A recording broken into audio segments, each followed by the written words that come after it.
두 번째 키워드로 넘어가 보겠습니다.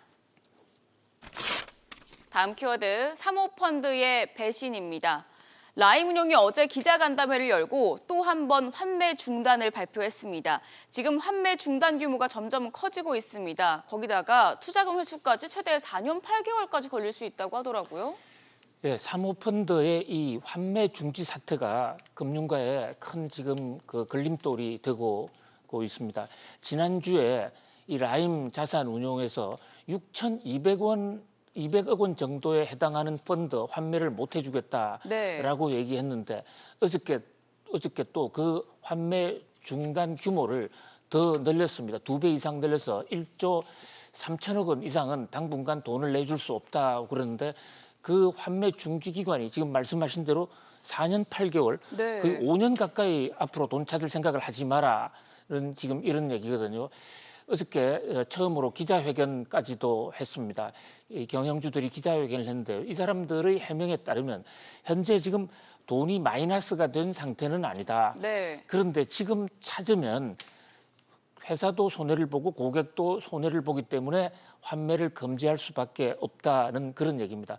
보다 더 구체적으로 얘기를 하면 지금 이 라임 자산운용이 가장 많이 상품이 이른바 매자닌 상품들이에요. 채권도 아닌 것이 주식도 아닌 것이 채권과 주식에 걸려있는 이른바 BW라는 신주 인수권부 채권 같은 거, 전환사채 이런 건데요.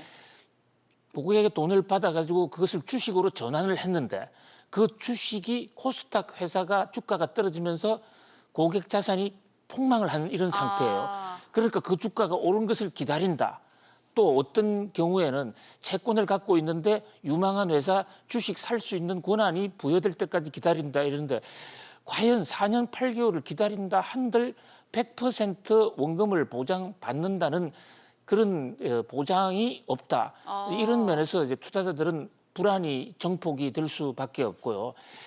특히 투자를 하는 사람 입장에서는 수익성도 수익이지만 당장에 내 돈을 원하는 시점에 계약한 시점에 찾지 못하게 된다는 환매 중단 사태는 유동성 불안으로 인한 이 공포를 정폭시킬 수 있다. 그런 면에서 적지 않은 사태로 보입니다. 라임 자산운용은 지금 자기 스스로 또 자칭 타칭 이 해치펀드의 1등이다. 그리고 2017년 이후에 성장률이 가장 높은 회사죠.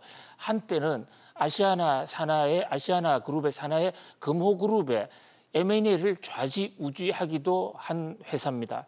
물론 이 라임 운용자산이 이 위기를 잘 극복해 줄 수 있을 것으로 믿기는 하지만은 그러나 유동성 위기로 생긴 이 문제에 추가적으로 투자할 사람이 별로 없어진다 이런 관점에서 볼 때 과연 이 유동성 문제가 어떻게 해결될 수 있을까 하는 것이 문제고요.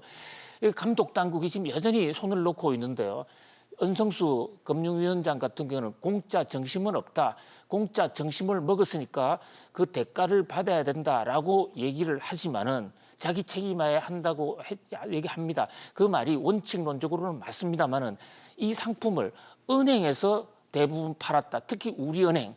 이 대목은 은행의 신용도를 믿고 산 사람들은 어떻게 되느냐 그런 면에서 사모펀드의 자율성은 보장을 한다 하더라도 시장 일탈되는 이런 부분에 대해서는 사전적 또 사후적 감독과 철저한 규제가 있어야 될 것으로 보입니다.